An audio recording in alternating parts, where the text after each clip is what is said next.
룻기의 말씀을 대하실 때마다 우리는 사사시대에 있었던 사건이라는 것을 잊지 말아야 합니다. 하나님께서 이스라엘의 왕으로 함께 계시는데도 불구하고 이스라엘은 왕이 없다라고 합니다. 그래서 자기가 왕입니다. 그래서 자기 소견대로 옳은 대로 합니다. 미가라는 자가 있었습니다. 미가라는 자가 집안에 우상을 차려놓고 개인적인 성소를 세웁니다. 지금으로 표현하면 우상을 모셔놓고 개척교회를 시작하는 거죠. 성소가 있으니까 이제 제사장을 또 구합니다. 누가 이 성소에 제사장으로 고용이 되냐면 모세의 후손인 레위인이 있었습니다. 그가 제사장으로 고용이 됩니다. 그래도 이 모세의 후손인데 우상이 차려져 있는 성소에 고용이 됩니다. 더 가관인 것은 이 제사장이 연봉이 더 세고 규모가 훨씬 더 큰 곳에 제사장으로 스카우트 제의를 받습니다. 단 한 지파가 이 제사장을 스카우트 하거든요. 뒤도 안 돌아보고 따라갑니다. 사사시대가 이러했다라는 것입니다. 그리고 도덕적이나 윤리적인 부분도 엉망입니다. 레위인이 첩을 둡니다. 그런데 이 레위인이 자신의 첩을 기브아 사람들에게 강간을 당하고 죽도록 내버려 두는 그런 사건이 발생합니다. 끔찍한 사건이죠. 죽은 이 여자도 곰곰이 생각해 보면 왜 레위인에게, 하필이면 레위인에게 첩으로 들어갔을까? 이 첩의 출신지가 베들레헴입니다. 베들레헴에 있는 여인이 레위인의 첩으로 들어갔습니다. 아마도 추측해 봅니다. 아마도 자신에게 있어서 큰 이익이 있으니까 레위인에게 첩이라도 이렇게 되었겠죠. 사사시대 이스라엘의 모습입니다. 사사시대의 교회의 모습이에요. 직분자들이 맡겨진 직분을 망각하고 또 하나님의 통치를 받는 나라의 도덕과 윤리가 땅에 떨어졌고 온통 진짜처럼 생긴 가짜가 활개를 치고 있는 이때에 하나님께서 가짜처럼 보이는 진짜를 보여주십니다. 그가 바로 모압 여인 룻입니다. 룻기 1장 16절에서 17절 말씀을 한번 이렇게 보시면 성경책을 이렇게 한번 찾아보시기 바랍니다. 이렇게 말씀하고 있습니다. 내게 어머니를 떠나며 어머니를 따르지 말고 돌아가라. 관건하지 마옵소서. 어머니께서 가시는 곳에 나도 가고 어머니께서 머무시는 곳에서 나도 머물겠나이다. 어머니의 백성이 나의 백성이 되고 어머니의 하나님이 나의 하나님이 되시리니 어머니께서 죽으시는 곳에서 나도 죽어 거기 묻힐 것이라.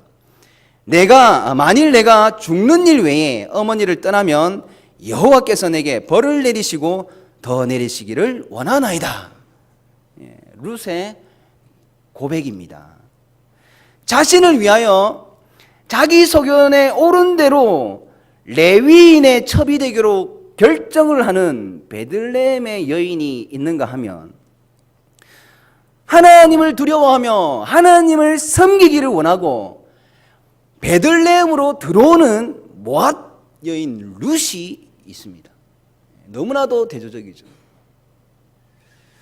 모압 여인임에도 불구하고 놀랍고 감동적인 그런 결정을 함으로써 여호와의 회중에 들어올 수 있었던 것은 오직 하나님의 은혜다 하는 것이 지난 시간까지의 내용입니다. 기근을 피해서 모압으로 갔던 엘리멜렉 가문의 남은 자들이, 그러니까 나오미와 룻이죠, 드디어 양식이 있는 베들레헴으로 돌아왔습니다. 베들레헴으로 돌아온 나오미와 룻, 먹고 살아가야 하는 실질적인 문제를 해결하기 위해서 가장 먼저 한 것이 이삭 죽기입니다. 이삭 죽기. 2절 말씀에, 룻기 2장 2절 말씀에 모압 여인 룻이 나오미에게 이르되 원하건대 내가 밭으로 가서 내가 누구에게 은혜를 입으면 그를 따라서 이삭을 주겠나이다 하니 나오미가 그에게 이르되 내 따라 갈지어다 합니다. 룻이 이삭을 주겠다고 하는데 이 결정은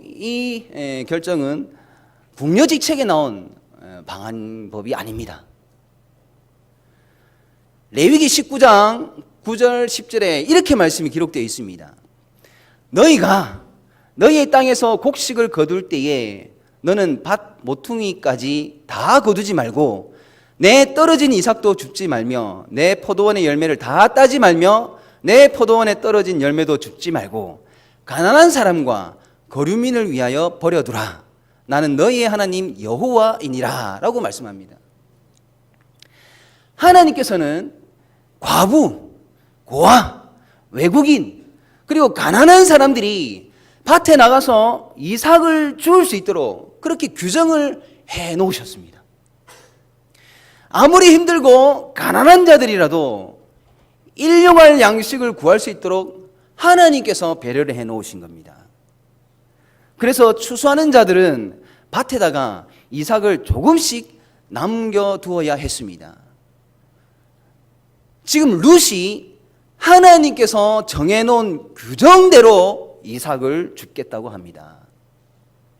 하나님께서 규정해 놓은 대로, 하나님 말씀대로라는 거죠. 진짜는 하나님의 말씀대로 살아가려고 합니다. 하나님의 말씀대로 살아내느냐 못 내느냐에 앞서서 하나님의 말씀대로 살아가려고 이렇게 애를 쓰는 것, 결과는 이쪽이든 저쪽이든 아직 모르지만 어쨌든 내가 할 수 있는 그 환경 안에서 최대한 대로 하나님의 말씀대로 살아내려고 애를 쓰는 자가 진짜라는 겁니다. 그 진짜가 성도입니다. 서점에 갔다가 책 제목이 너무 마음에 들어서 샀던 책이 있습니다. 그 책 제목이 나는 진짜인가 가짜인가 입니다. 이 책 챕터 5장의 타이틀이 진짜는 신앙의 기본에 충실하다 입니다. 진짜는 신앙의 기본에 충실하다. 이 책이 말하는 신앙의 기본은 성경 말씀을 묵상하는 것과 그 말씀에 순종하는 것입니다. 신앙의 기본. 진짜는 어떻게 해서든지 하나님의 말씀대로 살아내려고 애를 써야 한다는 겁니다. 하나님 말씀대로 살아가려고 하는 자가 성도입니다. 시편 1편 1절에서 2절 말씀. 복 있는 사람은 악인의 꾀를 따르지 아니하며 죄인의 길에 서지 아니하며 오만한 자의 자리에 앉지 아니하고 오직 여호와의 율법을 주야로 어떻게 한다? 그의 율법을 주야로 묵상한다. 복 있는 사람, 성도입니다. 성도는 주의 말씀을 묵상하고 그 말씀대로 살아가려고 애를 쓰는 거죠. 2장 11절에서도 룻의 신앙에 대해서 말씀을 하고 있습니다. 보아스가 그에게 대답하여 이르되 내 남편이 죽은 후로 내가 시어머니에게 행한 모든 것과 내 부모와 고국을 떠나 전에 알지 못하던 백성에게로 온 일이 내게 분명히 알려졌느니라 라고 말씀하는데요. 이 말씀 중에서 룻의 신앙에 대해서 조금만 더 살펴보도록 하겠습니다. 우리가 먼저 확인해 볼 것은 마지막 부분에 전에 알지 못하던 백성에게로 온 일이라고 말씀하고 있습니다. 히브리서 11장 8절에 믿음으로 아브라함은 부르심을 받았을 때에 순종하여 장래 유업으로 받을 땅에 나아갈새 갈 바를 알지 못하고 나아갔다라고 합니다. 그렇다면 룻이 전에 알지 못하던 백성에게로 온 일은 분명히 믿음입니다. 모두가 자기 소견에 옳은 결정을 할 때에 룻은 철저히 하나님을 향한 믿음의 결정을 했습니다. 진짜가 맞습니다. 성도입니다. 가짜같이 보였던 모압 여인이었는데 진짜입니다. 룻이 믿음의 결정을 할 때에 그 환경과 형편이 사실은 그렇게 녹록하지 않았습니다. 12절 말씀에서 다시 확인해 보면 내 남편이 죽은 후라고 합니다. 내 남편이 죽은 후. 룻은 시련을 당했고 소망이 끊어진 상황에서 본토 친척 아비 집을 떠나 베들레헴으로 왔습니다. 그렇다면 지금 룻의 믿음은 바랄 수 없는 것 중에 바라는 그러한 믿음입니다. 아브라함과 같은 믿음이에요. 마지막으로 한 가지만 더 살펴보면 11절에 내 시어머니에게 행한 모든 것이라는 말씀입니다.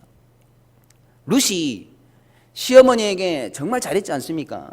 그 시어머니에게 행한 모든 것을 저 세상의 사람들은 그냥 단순히 며느리가 시어머니에게 했던 그냥 단순한 효도라고 이렇게 여길지 모르겠지만 하나님께서는 이 시어머니에게 행한 모든 것을 어떻게 여겨주실까?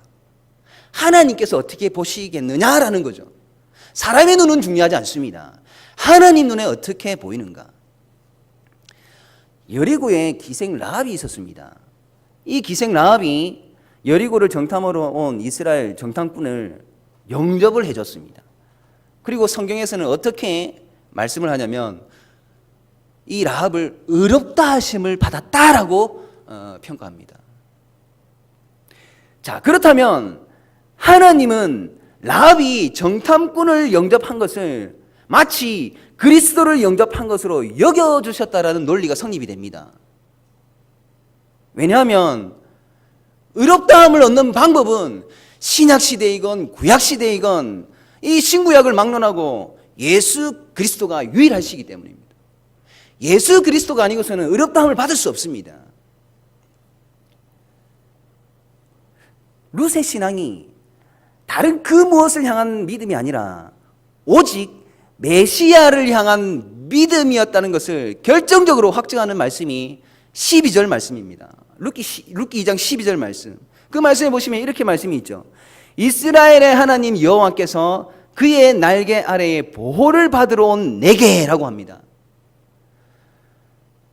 시어머니에게 룻이 행한 모든 것은 여호와의 그 날개 그늘 아래에 보호받기 위하여서 했던 것입니다. 성경이 그렇게 말씀하고 있습니다. 룻이 본토 친척 아비짐을 떠나서 알지 못하는 백성에게로 온 것이 이스라엘의 하나님 여호와께서 그의 날개 아래에 보호를 받으러 온 것이라고 합니다. 그렇다면 룻이 고국을 버리고 베들레헴으로 온 것, 시어머니에게 그렇게 모든 것 행한 것, 이것은 다 그리스도에게 한 것입니다. 마태복음 25장 40절에 분명히 주님께서 말씀하셨습니다. 여기 내 형제 중에 지극히 작은 자 하나에게 한 것이 내게 한 것이라. 진짜 성도이고자 애를 쓰는 룻을 다시 한번 확인할 수 있습니다. 룻이 말씀대로 이삭 죽기를 합니다. 룻기 2장 3절을 말씀을 보시면 룻이 가서 베는 자를 따라 밭에서 이삭을 줍는데 우연히 엘리멜렉의 친족 보아스에게 속한 밭에 이르렀더라 합니다. 보아스가 등장하게 됩니다. 보아스가 어떤 사람입니까?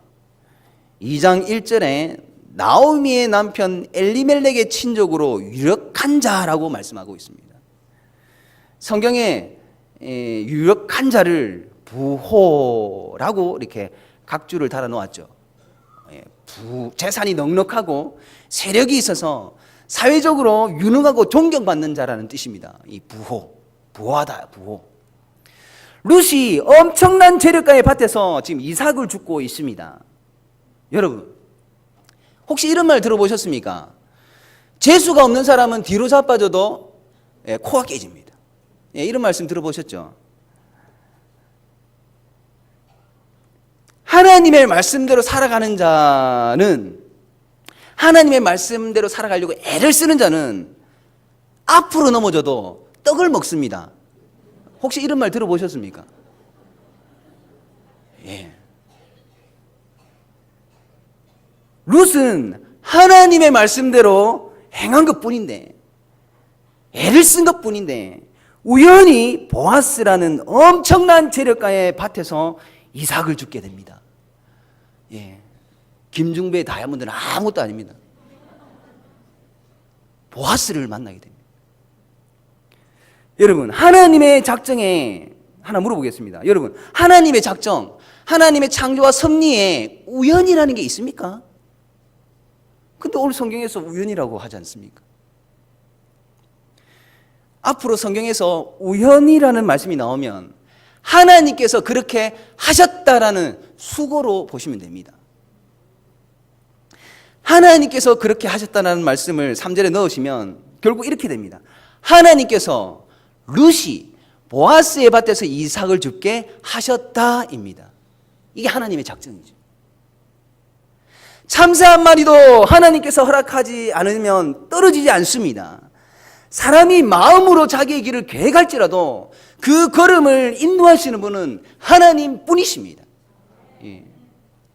본토 친척 아비집을 떠나서 베들레헴으로 돌아온 과부, 모압 여인 룻, 세상적으로는 아무것도 가진 것이 없는 모든 것을 잃은 여인이 믿음의 행보를 걸을 때에 유력한 자 보아스를 만납니다.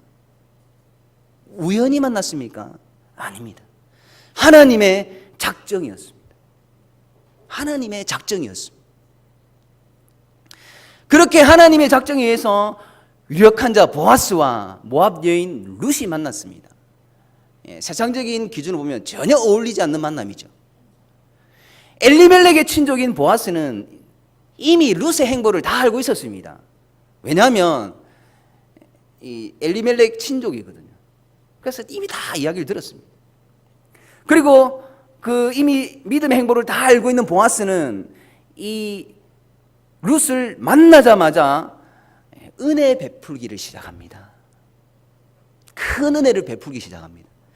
8절 이하의 말씀을 보시면 보아스가 룻을 만나서 건네는 첫마디가 내 딸아 하면서 부릅니다.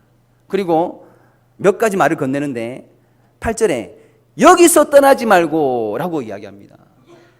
자기 밭에서 떠나지 말라는 거예요. 계속 이삭을 죽게 합니다. 여기서 떠나지 말고라는 말씀은 룻기 1장 14절에 룻이 나오미를 붙쫓았다 이런 말씀이 있습니다. 룻이 나오미를 붙쫓아서 베들레헴으로 왔는데 이 붙쫓다라는 뜻이 찰싹 달라붙다 뭐 이런 뜻이었다고 말씀을 드렸습니다. 여기서 떠나지 말고가 동일한 의미를 가지고 있습니다. 내 밭에 찰싹 달라붙어 있어라 이 말입니다. 예. 보아스가 자기 밭에 그렇게 머물면서 다른 곳으로 가지 말라라고 합니다. 이 무슨 뜻이냐? 룻에게 일용할 양식을 보장하고 있습니다. 아무것도 없는 아무 재력도 없는 이 룻에게 일용할 양식을 보장하고 있다. 엄청난 은혜죠. 그런데 일용할 양식으로만 끝나지 않습니다. 이게 기간이 있습니다. 21절 말씀을 보면 이 뒷부분인데요. 2장 21절 말씀을 보면 추수 기간이 끝날 때까지 계속 이삭을 죽게 합니다. 매일매일의 양식을 마지막 그날까지 지금 보장을 하고 있습니다. 이걸 두고 가볍게 보면 안 되죠. 어마어마한 은혜입니다. 그리고 8절 마지막에 나의 소녀들과 함께 있으라 라고 하죠. 그리고 9절에는 나의 소년들을 따르라 라고 합니다. 여러분, 보아스는요 사실 신분적으로 따져보면 종축에도 끼지 못할 이방 여인입니다. 이러한 이방 여인을 보아스가 자신의 집안 사람들과 함께하며 따를 수 있도록 그 신분을 보장합니다. 신분을 보장합니다. 그리고 또 9절에 보시면 내가 그 소년들에게 명령하여 너를 건드리지 말라 하였느니라 하죠. 예. 모압에서 온 과부 룻입니다. 험악한 환경 속에서 어디에도 의지할 곳이 없는 룻이 이번에는 신변을 보장받습니다. 신변을 보호받습니다. 그리고 9절 마지막에 목이 마르거든 그릇에 가서 소년들이 길러온 것을 마실지니라 라고 합니다. 여러분, 곡식 베는 자들이 자기들이 곡식을 베다가 힘들면 마시려고 물을 길러다 놓았습니다. 근데 이 물은요, 이삭을 줍는 자는 먹지 못합니다. 먹을 권리가 없습니다. 그런데 이 곡식을 베는 자들의 주인, 이 일꾼의 주인은 마실 수 있습니다. 그런데 지금 룻이 이 물을 마실 수 있는 권리를 보장받습니다. 마치 주인처럼. 예. 이 대단한 은혜입니다. 이뿐만이 아닙니다. 14절에 보아스는 자신의 식탁에 룻을 초청합니다. 그리고 15절에서는 일꾼들에게 곡식단에서 죽게 하고 룻을 곡식단에서 죽게 하고 책망하지 마라, 야단치지 마라고 하죠. 그리고 16절에서는 룻을 위해서 곡식다발에서 조금씩 뽑아가지고 버려라는 겁니다. 이 정도로 룻을 챙기고 있습니다. 그리고 그러한 룻을 조금도 꾸짖지 말라고 하죠. 철저하게 지금 보아스가 이 룻의 입장을 충분히 이해를 하고 충분히 배려를 하고 있습니다. 마치 과하다 싶을 정도로, 너무 과하지 않나 싶을 정도로 보아스가 은혜를 베풀고 있습니다. 그리고 마지막으로 보아스가 룻에게 정말 따뜻한 위로의 말을 전합니다. 12절입니다. 여호와께서 내가 행한 일에 보답하시기를 원하며 이스라엘의 하나님 여호와께서 그의 날개 아래의 보호를 받으러 온 내게 온전한 상 주시기를 원하노라 라고 하죠. 온전한 상 주시기를 원하노라. 누가? 하나님께서. 보아스는 룻에게 하나님께서 온전한 상 주시기를 축복하고 있습니다. 그런데 가만히 보니까요, 지금 8절 이하의 말씀을 이렇게 쭉 보니까 그 상을 지금 보아스가 룻에게 다 주고 있습니다. 보아스가 하나님께 축복하고 있는 그 상을 본인이 지금 다 주고 있는 거예요. 보아스가 하나님께 룻을 위해 복을 빌었고 하나님의 응답은 보아스를 통해서 지금 이루어지고 있습니다. 그리고 유력한 자가 베푼 은혜의 마지막 결과가 무엇이냐? 14절 마지막에 있습니다. 룻이 배불리 먹고 남았더라. 룻이 배불리 먹고 남았습니다. 양식을 찾아서 베들레헴으로 돌아온 자가 양식을 얻습니다.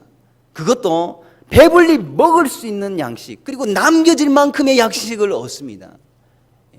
이보다 더 큰 하나님의 은혜가 어디 있습니까? 마치 신약시대에 예수님께서 일으켰던 오병이어와 같은 그런 은혜가 느껴집니다. 여러분, 오늘 이 보아스가 룻에게 은혜를 베푸는 모습을 이렇게 쭉 보시면서, 말씀을 이렇게 살피면서 이 보아스의 모습에서 하나님의 성품이 보이지 않습니까? 종보다 못한 이방 여인에게 신분을 보장하는 보아스, 의지할 것이 어디에도 없는 과부 룻에게 신변을 보장하는 보아스, 떨어진 부스러기에 의존하는 룻에게 자기의 식탁에 함께 식사를 할 수 있도록 초청을 하고 있는 보아스. 이런 보아스를 대하면서 우리 주님께서 자꾸 이렇게 떠오릅니다. 인자하심과 은혜로우심과 위로하심과 돌보심과 배려하심과 베푸심과 날개를 펴심과 그 아래에 보호하심과 그를 끊어서 내어 쫓지 아니하고 초청하여서 먹게 하시는데 배불리 먹게 하시는 그 주님의 은혜, 그 주님의 은혜가 자꾸 떠오릅니다. 누가복음 20장 30절에 예수님께서 이렇게 말씀하셨습니다. 너희로 내 나라에 있어 내 상에서 먹고 마시며 또는 보좌에 앉아 이스라엘 12지파를 다스리게 하려 하노라. 예수님께서 제자들에게 하신 말씀입니다. 주님께서 나의 유력한 자가 되어주셔서 하나님을 아바 아버지라고 부를 수 있는 신분을 허락해 주셨고요.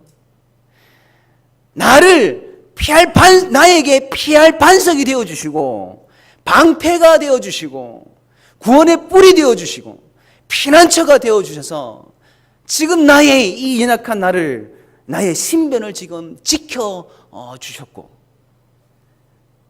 그에게 들어가 그와 더불어 먹고 그도 나와 더불어 먹는 자리로 초청해 주신 주님의 은혜가 아니었다면 우리는 영원히 저 바깥 어두운 곳에서 쫓겨나 있고 이를 갈고 있을 것입니다.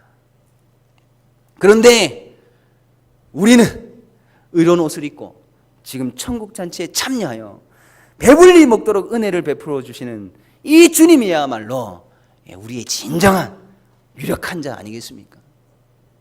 우리에게 생명의 양식으로 배를 배불리 채워주시는 이 주님이야말로 우리의 진정한 유력자라는 겁니다. 여러분, 우리는 오늘 본문을 통해서 정말 이 보아스처럼 멋진 우리 사람이 한번 되어보자. 예수 믿는 이 룻처럼 하나님의 은혜를 한번 누리도록 우리도 열심히 한번 해보자. 이런 식으로 오늘은 적용을 좀 하지 마시기 바랍니다. 이러한 적용보다는 우리도 주님처럼 하나님의 형상을 한번 드러내보자. 드러내보자. 하나님의 형상을 한번 드러내보자라는 이러한 적용을 했으면 좋겠습니다. 여러분, 우리는 태초에 하나님의 형상대로 지음을 받은 자들입니다. 물론 아담의 범죄로 인해서 그 형상이 파괴되었지만 예수 그리스도의 십자가 사건으로 우리는 재창조된 자들입니다. 예수 그리스도와 함께 한다면 그 하나님의 형상을 우리는 충분히 회복할 수 있습니다. 우리가 주님 때문에 지금 주일에 교회로 모여서 하나님께서 부어주시는 생명의 양식을 지금 배불리 먹으며 즐거워하고 있듯이, 물론 졸고 계시는 분도 있지만 정말 마음은 즐겁지 않겠습니까? 이제는 이 자리에 함께하고 있는 여러분 한 사람 한 사람이, 가정이, 우리 교회가 하나님의 성품을, 하나님의 은혜를 이제 베풀자라는 거죠. 서로를 향해서 유력한 자의 사명을 감당하시기 바랍니다. 유력한 자로서 서로에게 필요를 채워주는 자가 되었으면 좋겠습니다. 옆 사람 한번 보시기 바랍니다. 다른 분 멀리 보지 마시고요, 옆에 계신 그분에게 우리가 유력한 자가 되어주시면 됩니다. 그분의 필요를 내가 채워주면 되는 겁니다.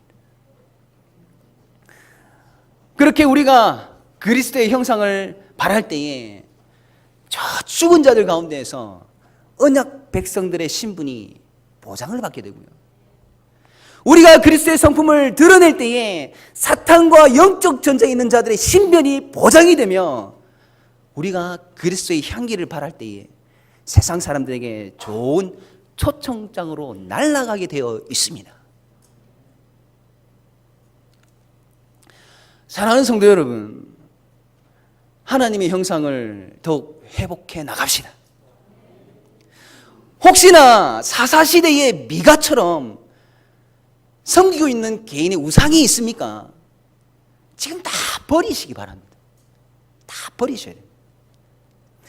혹시 제사장이나 처벌된 레인처럼 물질에 마음이 빼앗기고 계시거나 맡겨진 직분을 무시하며 하나님의 말씀에서 동떨어진 삶을 살고 계시지는 않습니까?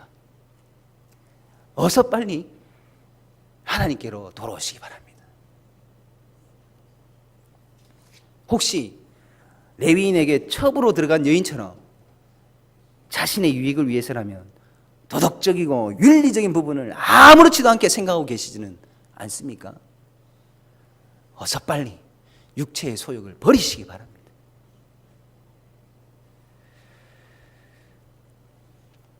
혹여나 교회의 머리가 되시는 만왕의 왕이 없어서 사람이 각기 자기의 소견대로 옳은 대로 세워놓은 비성경적인 기준들이 우리의 가운데에 세워져 있다면 빨리 제거해 버려야 합니다. 빨리 버리셔야 됩니다. 그래야만 비로소 우리는 하나님의 통치를 받으면서 하나님의 형상을 회복할 수 있습니다.